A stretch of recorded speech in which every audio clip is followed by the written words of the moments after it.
the only son of a king, was a brave, skillful and intelligent young prince. To perfect his learning of life, he sent him to a wise old man. "Enlighten me on the way of life," he asked the prince. "My words will vanish like the tracks of your footsteps in the sand," replied the sage. "However, I am willing to give you some directions. On the way you will find 3 doors. Read the precepts written on each one.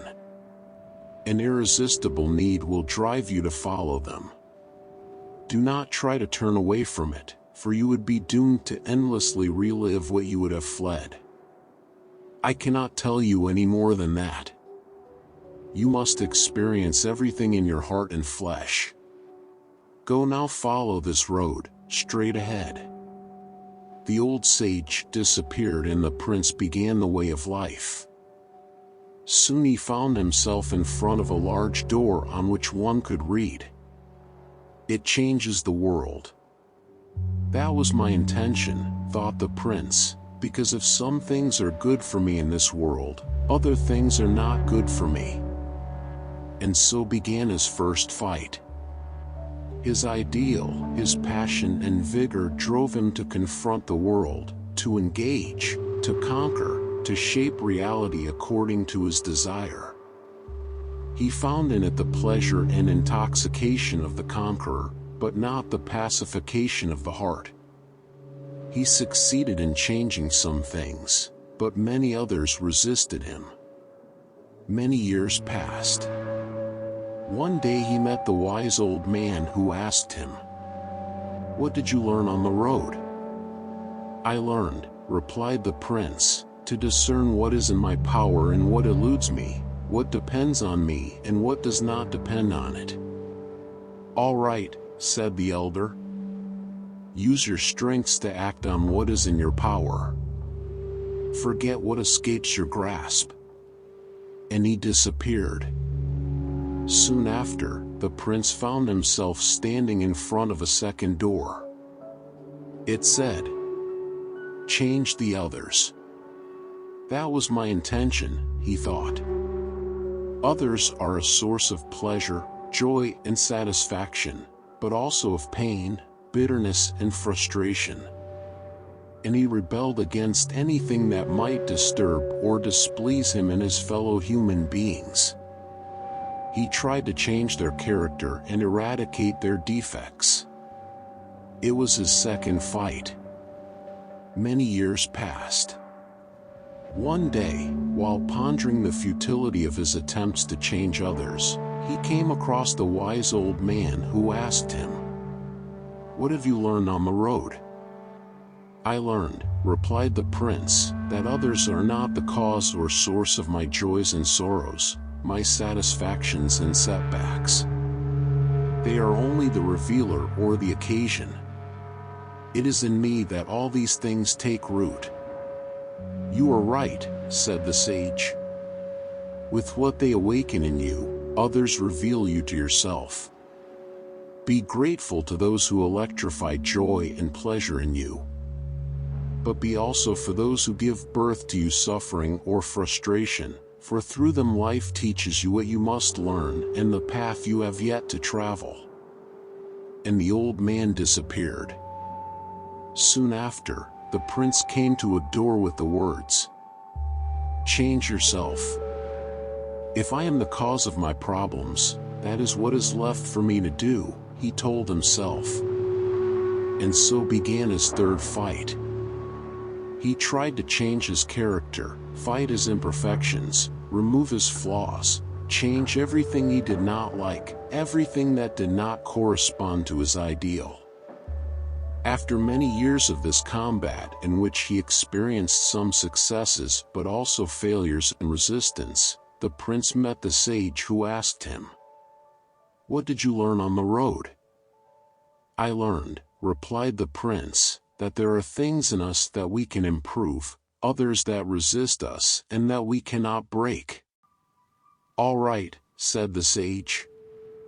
"Yes," the prince continued, "but I'm beginning to get tired of fighting against everything, against everyone, against myself, Will it never end? When will I find rest? I want to stop fighting, surrender, give up everything, let go. This is just your next learning, said the wise old man. But before you go any further, turn around and contemplate the path you have taken. And he disappeared. Looking back, the prince saw the third door in the distance and saw that it had an inscription on its back that said, "Accept yourself." The prince was surprised that he had not seen this inscription when he had first walked through the door in the opposite direction. When we fight, we become blind, he said to himself. He also saw, lying on the ground, scattered around him, all that he had rejected and fought in him, his faults, his shadows, his fears, his limitations, all his old demons. He then learned to recognize them, to accept them, to love them.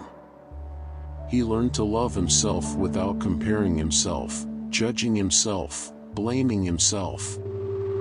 He met the wise old man who asked him, "What did you learn on the road?"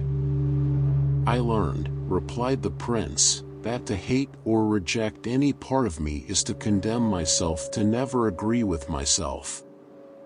I learned to accept myself, totally, unconditionally." "All right," said the elder, "that's the first wisdom. Now you can go through the third door." As soon as he reached the other side, the prince saw the back of the second door in the distance and read, "Accept others." All around him he recognized the people he had met in his life. Those he had loved and those he had hated. Those he had supported and those he had fought. But to his surprise, he was now unable to see their imperfections, their flaws, what had once bothered him so much and what he had fought against. He met the old sage again. "What did you learn on the road?" the latter asked. "I learned," replied the prince, "that by agreeing with myself, I had nothing more to reproach others for, nothing more to fear from them. I learned to accept and love others totally, unconditionally."